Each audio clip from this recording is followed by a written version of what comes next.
अकाल तख्त साहिब वालों भेजे वफद नाल मुलाकात उपरंत डिब्रूगढ़ नज़रबंद सिख नौजवानों ने खत्म की भुख हड़ताल। पाकिस्तान विखे पंजाब सूबाई सिख एक्ट विच कीती जावेगी सोध। ईडी ने केजरीवाल नूं शराब नीति का मास्टरमाइंड ऐलानदिआं मंगिआ 10 दिन का रिमांड। डिब्रूगढ़ जेल विच NSA अधीन नज़रबंद सिख नौजवानों नूं लैके वड्डी खबर सामने आई है। आसाम की डिब्रूगढ़ जेल विच नज़रबंद वारिस पंजाब के मुखी भाई अमृतपाल सिंह अते उन्हां दे नाल 4 होर सिख जो कि भुख हड़ताल ते सन, उन्होंने अज श्री अकाल तख्त साहिब वालों भेजे वफद नाल मुलाकात उपरंत अपनी भुख हड़ताल खत्म कर दी। उन्होंने श्री हरमंदर साहिब का प्रसाद और पवित्र सरोवर का जल छक के हड़ताल समाप्त की। दस दिए कि सिख नौजवान अपनी सज़ा पंजाब की जेल में तब्दील कराने की मंग नूं लैके भुख हड़ताल ते बैठे सन, जिस दौरान कई सिख नौजवानों की सेहत भी बिगड़ रही सी। सिख नौजवानों का कहना है कि आसाम का प्रशासन उन्हां नाल बुरा व्यवहार करता है तो उन्होंने शक है कि जेल प्रशासन उन्होंने भोजन में तंबाकू या होर नशीले पदार्थ दे सकता है, इसलिए उन्होंने अन्न जल त्याग दिता सी।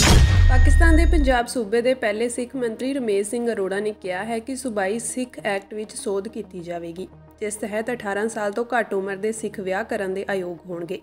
बुधवार ਨੂੰ पाकिस्तान सिख गुरुद्वारा प्रबंधक कमेटी की मीटिंग की प्रधानगी करदिआं रमेश सिंह अरोड़ा ने कहा कि पाकिस्तान के सिख एक्ट विच नवीं सोधां घੱਟ गिनती भाईचारे के हक विच होण जा रहीआं हन। घੱਟ गिनती मामलों बारे सूबाई कैबिनेट मंत्री रमेश सिंह अरोड़ा ने कहा कि सिख आनंद मैरिज एक्ट 2018 विच कुछ सोधां कीतियां जाणगीआं, जिन्हां विच 18 साल तो घੱਟ उम्र के सिखां नूं विआह लई आयोग बनाउणा भी शामिल है अते इस नूं जल्दी ही कैबिनेट वल्लों मंजूरी दे दित्ती जावेगी। मीटिंग विच लाहौर, ननकाना साहिब, पंजा साहिब, डेरा साहिब और पिशावर तो हैड ग्रंथियां ने भी शमूलियत की। मीटिंग दौरान सिख एक्ट विच कई सोधां की सिफारिश की गई। सोधे हुए कानून अनुसार विआह श्री गुरु ग्रंथ साहिब जी की सिੱਖਿਆ अनुसार ही होगा। जोड़े नूं एक फार्म भर के विआह के 30 दिनों के अंदर अंदर अधिकारत रजिस्ट्रार कोल जमा करना होगा। पाकिस्तान मुस्लिम लीग नवाज पार्टी के मैंबर रमेश सिंह अरोड़ा ने कहा कि यूनियन कौंसल सारे विआहां का रिकॉर्ड रखेगी। मीटिंग दौरान मेल मिलाप कौंसल, मैरिज रजिस्ट्रार और रजिस्ट्रार की नियुक्ति संबंधी ਵੱਖ-ਵੱਖ प्रस्तावों पर चर्चा की गई। मीटिंग के नतीजे अनुसार सिख मुंडे कुड़ियां की उम्र 18 साल विआह लई होनी चाहिए है। इस दौरान यह भी सहमति बनी कि 5 मैंबरी संगत किसी भी मुद्दे पर अपने प्रस्ताव पेश करेगी।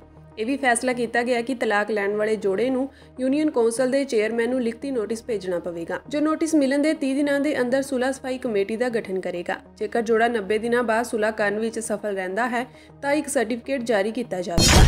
ईडी ने शराब नीति मामले में दिल्ली के मुख्यमंत्री अरविंद केजरीवाल नूं शुक्रवार नूं दोपहर 2 बजे राउज़ एवेन्यू कोर्ट में पेश किया। जांच एजेंसी ने 10 दिनों के रिमांड की मांग की है। ईडी ने कोर्ट विच CM नूं इस मामले का मास्टरमाइंड दस्सिया है। ईडी ने कहा कि दिल्ली शराब नीति बनाउण विच केजरीवाल सीधे तौर पर शामिल सी। 2 बार कैश ट्रांसफर किया गया सी। पहला 10 करोड़ रुपए और फिर 15 करोड़ रुपए दिते गए। केजरीवाल पंजाब और गोवा चोणां लई फंड चाहुंदे सन। गोवा चोणां विच 45 करोड़ रुपए की वरतों की गई सी। बरगाड़ी बेअदबी मामले नाल संबंधित कोटकपुरा ते बैबल कलां गोलीकांड के केसां की अगली सुनवाई हुण 3 अप्रैल 2024 नूं होवेगी।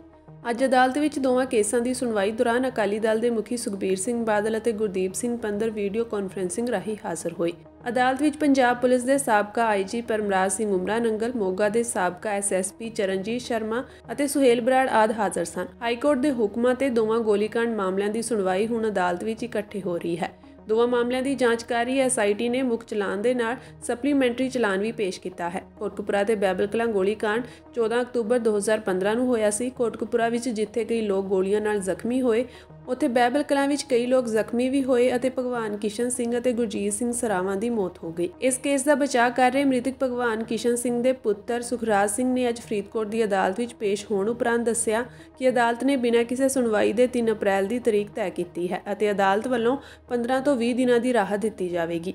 अदालत वालों नवीं तारीख दिते जाण ते आरोपियों नूं 15-20 दिन की राहत मिल जाती है। वो चाहुंदे हन कि हुण दोवें गोलीकांड के दोषियों के नाम सामने आउण अते SIT की जांच तो बाद चलान अदालत विच पेश किया जाए।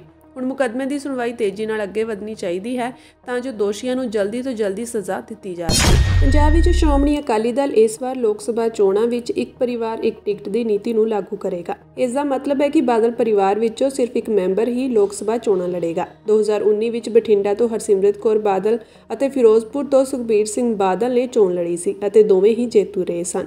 इस बार इन्हां दोवां विचों एक ही लोक सभा चोण लड़ेगा। इस नीति ते होण वाली अकाली दल की कोर कमेटी की मीटिंग विच चर्चा की जाएगी। चर्चा है कि हरसिमरत कौर बादल इस बार भी बठिंडा सीट तो चोण लड़नगे। हालांकि इस तो पहलां उन्हां दे खडूर साहिब तो भी चोण लड़न की चर्चा सी। अकाली दल इस बार लोक सभा चोणां नूं लैके काफ़ी गंभीर है। पार्टी प्रधान सुखबीर सिंह बादल ने एक बार फिर पंजाब बचाओ यात्रा कढ के लोकां नाल सीधा जुड़न की कोशिश की है। इस दे नाल ही पिछले कुछ दिनों तो पुराने लोगों की आमद नाल पार्टी मजबूत हुई है। इस विच सीनियर आगू सुखदेव सिंह ढींडसा ते बीबी जगीर कौर भी शामिल हैं। इस तो इलावा पार्टी मुखी हर तरह के निराश आगूआं नूं मनाउण विच लगे हैं। वो पूरी तरह प्रकाश सिंह बादल वांग काम कर रहे हैं। इस दे नाल ही वो सूबा सरकार नूं घेरन विच कोई कसर नहीं छड्ड रहे। श्रोमणी अकाली दल ਅਤੇ भाजपा विचाले गठजोड़ बारे स्थिति जल्दी ही स्पष्ट हो जाएगी। दोवां धिरां विचाले मीटिंगां दा दौर चल रहा है। हालांकि सूत्रां दी मन्नीए तां भाजपा ने पटियाला, अमृतसर, गुरदासपुर ਅਤੇ ਹੁਸ਼ਿਆਰਪੁਰ सीटां ते चोण लड़न की तैयारी कर ली है। इस दे नाल ही हुण ਉਹ ਲੁਧਿਆਣਾ, ਫਿਰੋਜ਼ਪੁਰ ਅਤੇ ਜਲੰਧਰ सीटां नूं लैके भी उत्साहित हैं। हालांकि अकाली दल 5 सीटां देण दे हक विच नहीं है। इस दे नाल ही किसान अंदोलन ਅਤੇ बंदी ਸਿੰਘਾਂ ਦਾ मुद्दा भी अकाली दल ਲਈ मुसीबत बन गया है। दूजे पासे केंद्रीय गृह मंत्री अमित शाह ने भी स्पष्ट किया है कि दोवां धिरां विचाले गलबात का दौर चल रहा है। इस संबंधी अंतिम फैसला जल्दी ही लिया जाएगा। शराब घोटाले विच दिल्ली के मुख्य मंत्री अरविंद केजरीवाल नूं ईडी ने गिरफ्तार कर लिया है। दिल्ली हाईकोर्ट ने दोपहर तकरीबन 3:30 बजे अरविंद केजरीवाल की गिरफ्तारी ते रोक लगाउण दी अपील रद्द कर दी सी। सवेरे 12:30 बजे सुनवाई शुरू हुई सी। लंबी बहस तो बाद हाईकोर्ट ने अपना फैसला सुनाया, जिस तो बाद ईडी की टीम दिल्ली के मुख्य मंत्री अरविंद केजरीवाल के घर शाम 7 बजे पहुंच गई। टीम अपने नाल सर्च वारंट लैके दाखिल हुई सी। इस दौरान ईडी ने सब तो पहला अरविंद केजरीवाल का फोन जब्त किया ते फिर पुछगिछ की। तकरीबन 2 घंटे बाद केजरीवाल नूं रात 9:15 बजे गिरफ्तार कर लिया गया। उधर दस्सिया जा रहा है कि दिल्ली हाईकोर्ट के फैसले खिलाफ आम आदमी पार्टी की लीगल टीम सुप्रीम कोर्ट पहुंच गई है। अज रात नूं सुनवाई हो सकती है। ईडी वालों भेजे 9 समना ते अरविंद केजरीवाल पेश नहीं हुए सन। केजरीवाल के घर जिवें ही ईडी की टीम के पहुंचण की खबर मिली, मंत्री सौरभ भारद्वाज, आतिशी ਅਤੇ स्पीकर राम निवास ਅਤੇ दिल्ली की मेयर अरविंद केजरीवाल के घर पहुंची। सारिਆਂ ने मोदी सरकार खिलाफ नारेबाजी की। स्पीकर राम निवास गोयल ने कहा कि केजरीवाल ही सीएम रहण ਅਤੇ ਉਹ जेल तो ही सरकार चलाउणगे। ਵੇਖਦੇ ਹੀ ਵੇਖਦੇ ਵੱਡੀ ਗਿਣਤੀ ਵਿੱਚ ਵਰਕਰ ਵੀ ਇਕੱਠੇ ਹੋ ਗਏ। ਦਿੱਲੀ ਪੁਲਿਸ ਨੇ ਧਾਰਾ 144 ਲਗਾ ਕੇ ਆਮ ਆਦਮੀ ਪਾਰਟੀ ਦੇ ਵਰਕਰਾਂ ਨੂੰ ਹਿਰਾਸਤ ਵਿੱਚ ਲੈ ਲਿਆ। ਕੇਜਰੀਵਾਲ ਦੇ ਘਰ ਦੇ ਆਲੇ ਦੁਆਲੇ ਪੈਰਾਮਿਲਟਰੀ ਫੋਰਸ ਵੀ ਤੈਨਾਤ ਕਰ ਦਿੱਤੀ ਗਈ। ਉਧਰ ਪੰਜਾਬ ਦੇ ਮੁੱਖ ਮੰਤਰੀ ਨੇ ਟਵੀਟ ਕਰਦੇ ਹੋਏ ਲਿਖਿਆ, ਬੀਜੇਪੀ ਦੀ ਸਿਆਸੀ ਟੀਮ ਕੇਜਰੀਵਾਲ ਦੀ ਸੋਚ ਨੂੰ ਕੈਦ ਨਹੀਂ ਕਰ ਸਕਦੀ ਹੈ, ਕਿਉਂਕਿ ਆਪ ਹੀ ਬੀਜੇਪੀ ਨੂੰ ਰੋਕ ਸਕਦੀ ਹੈ। ਸੋਚ ਨੂੰ ਕਦੇ ਵੀ ਦਬਾਇਆ ਨਹੀਂ ਜਾ ਸਕਦਾ। केजरीवाल अपनी गिरफ्तारी ते रोक लगाउण दे लई दिल्ली हाईकोर्ट पहुंचे सन। बीते दिन अदालत ने ईडी नूं नोटिस जारी करके जवाब मंगिया सी। करीब 12:30 बजे सुनवाई शुरू हुई। 3:30 बजे फैसला सुनाउंदे होए अदालत ने गिरफ्तारी तो राहत देण तो साफ इनकार कर दिता। केजरीवाल ने अदालत नूं भरोसा दिता सी कि जेकर पुछगिछ दे लई ईडी दे दफ्तर जांदे हन तो उन्हां नूं गिरफ्तार किया जा सकदा है। कोर्ट ने साफ किया कि केजरीवाल नूं ईडी दे सामने पेश होना ही पवेगा। उन्हां दी गिरफ्तारी ते रोक नहीं लगाई जा सकदी। ईडी ने केजरीवाल नूं 17 मार्च नूं नौवां सम्मन भेजिया सी। आप सुप्रीमो 19 मार्च नूं सम्मन के खिलाफ दिल्ली हाईकोर्ट पहुंचे सन। अदालत ने 20 मार्च नूं वार-वार सम्मन दे लई ईडी नूं तलब कीता सी। कोर्ट ने ASG SV राजू जो ईडी ਵੱਲੋਂ पेश होए सन उन्हां नूं पुछिਆ कि ਤੁਹਾਨੂੰ गिरफ्तार करन लई किसने रोकिया है, ਤੁਸੀਂ वार-वार सम्मन क्यों दे रहे हो। AG राजू ने अदालत ਵਿੱਚ ਦੱਸਿਆ कि ਅਸੀਂ ਕਦੇ ਨਹੀਂ ਕਿਹਾ ਕਿ ਕੇਜਰੀਵਾਲ ਨੂੰ गिरफ्तार ਕਰਨ ਜਾ ਰਹੇ ਹਾਂ। ਅਸੀਂ ਉਹਨਾਂ ਨੂੰ ਜਾਂਚ ਵਿੱਚ ਆਉਣ ਲਈ ਕਿਹਾ ਹੈ।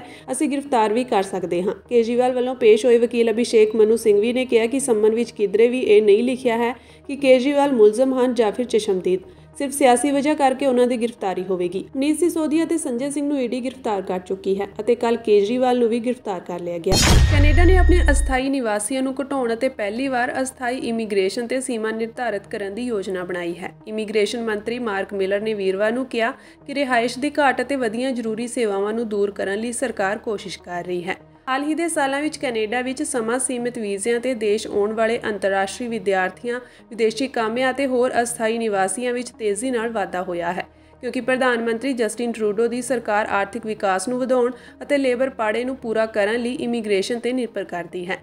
मिलर ने कहा कि सरकार अगले 3 सालों में अस्थाई निवासियों ਨੂੰ 2023 ਵਿੱਚ कुल आबादी के 6.5% ਤੋਂ घटा के 5% करना चाहती है। ਇਹ 2023 ਵਿੱਚ ਕੈਨੇਡਾ ਦੇ 2.5 ਮਿਲੀਅਨ ਅਸਥਾਈ ਨਿਵਾਸੀਆਂ ਤੋਂ ਲਗਭਗ 20% ਦੀ ਕਟੌਤੀ ਹੋਵੇਗੀ।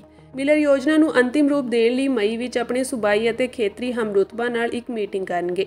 ਮਿਲਰ ਨੇ ਓਟਾਵਾ ਵਿੱਚ ਪੱਤਰਕਾਰਾਂ ਨੂੰ ਕਿਹਾ ਕਿ ਸਾਨੂੰ ਇਹ ਯਕੀਨੀ ਬਣਾਉਣ ਦੀ ਜ਼ਰੂਰਤ ਹੈ ਕਿ ਦੇਸ਼ ਵਿੱਚ ਦਾਖਲ ਹੋਣ ਵਾਲੇ ਅਸਥਾਈ ਨਿਵਾਸੀਆਂ ਦੀ ਗਿਣਤੀ ਇੱਕ ਟਿਕਾਊ ਪੱਧਰ ਤੇ ਹੋਵੇ।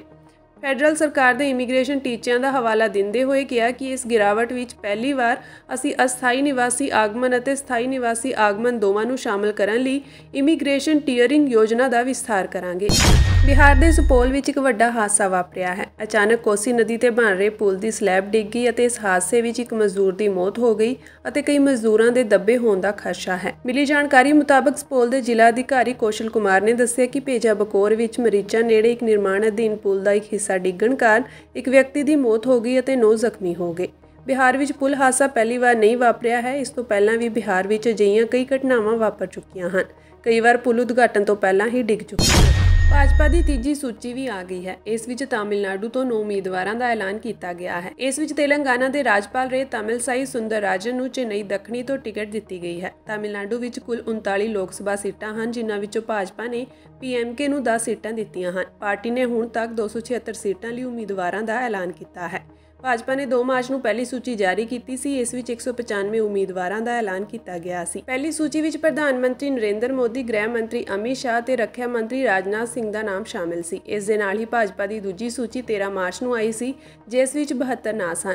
ਇਸ ਵਿੱਚ ਨਾਗਪੁਰ ਤੋਂ ਨਿਤਿਨ ਗਡਕਰੀ, ਮੁੰਬਈ ਤੋਂ ਪੀਯੂਸ਼ ਗੋਇਲ ਅਤੇ ਹਮੀਰਪੁਰ ਤੋਂ ਅਨੁਰਾਗ ਠਾਕੁਰ ਨੂੰ ਟਿਕਟਾਂ ਦਿੱਤੀਆਂ ਗਈਆਂ ਹਨ। ਇਲਾਹਾਬਾਦ ਹਾਈਕੋਰਟ ਦੀ ਲਖਨਊ ਬੈਂਚ ਨੇ ਸ਼ੁੱਕਰਵਾਰ ਨੂੰ UP Board of Madrasa Education Act 2004 ਨੂੰ ਧਰਮ ਨਿਰਪੱਖਤਾ ਦੇ ਸਿਧਾਂਤਾਂ ਦੀ ਉਲੰਘਣਾ ਕਰਾਰ ਦਿੰਦੇ ਹੋਏ ਇਸ ਨੂੰ ਗੈਰ ਸੰਵਿਧਾਨਕ ਕਰਾਰ ਦਿੱਤਾ ਹੈ। ਜਸਟਿਸ ਵਿਵੇਕ ਚੌਧਰੀ ਅਤੇ ਜਸਟਿਸ ਸੁਭਾਸ਼ ਵਿਦਿਆਰਥੀ ਦੀ ਡਿਵੀਜ਼ਨ ਬੈਂਚ ਨੇ ਮਦਰਸਾ ਸਿੱਖਿਆ ਐਕਟ ਨੂੰ ਅਤਿਵਿਹਾਰਕ ਕਰਾਰ ਦਿੱਤਾ ਤੇ ਉੱਤਰ ਪ੍ਰਦੇਸ਼ ਸਰਕਾਰ ਨੂੰ ਇੱਕ ਯੋਜਨਾ ਬਣਾਉਣ ਦੇ ਨਿਰਦੇਸ਼ ਦਿੱਤੇ ਤਾਂ ਜੋ ਸੂਬਿਆਂ ਦੇ ਵੱਖ-ਵੱਖ ਮਦਰਸਿਆਂ ਵਿੱਚ ਪੜ੍ਹ ਰਹੇ ਵਿਦਿਆਰਥੀਆਂ ਨੂੰ ਰਸਮੀ ਸਿੱਖਿਆ ਪ੍ਰਣਾਲੀ ਵਿੱਚ ਸ਼ਾਮਲ ਕੀਤਾ ਜਾ ਸਕੇ। ਇਹ ਹੁਕਮ ਅੰਸ਼ੁਮਨ ਸਿੰਘ ਰਾਠੌਰ ਨਾਂ ਦੇ ਵਿਅਕਤੀ ਦੀ ਪਟੀਸ਼ਨ ਤੇ ਦਿੱਤੇ ਗਏ ਹਨ। ਪਟੀਸ਼ਨ ਵਿੱਚ ਉੱਤਰ ਪ੍ਰਦੇਸ਼ ਮਦਰਸਾ ਬੋਰਡ ਦੀ ਸੰਵਿਧਾਨਕਤਾ ਨੂੰ ਚੁਣੌਤੀ ਦਿੰਦੇ ਹੋਏ ਕੇਂਦਰ ਅਤੇ ਰਾਜ ਸਰਕਾਰ ਦੇ ਪੱਧਰ ਤੇ ਘੱਟ ਗਿਣਤੀ ਕਲਿਆਣ ਵਿਭਾਗ ਦੁਆਰਾ ਮਦਰਸਿਆਂ ਦੇ ਪ੍ਰਬੰਧਨ ਦੀ ਸ਼ੁੱਧਤਾ ਤੇ ਸਵਾਲ ਉਠਾਏ ਗਏ ਸਨ।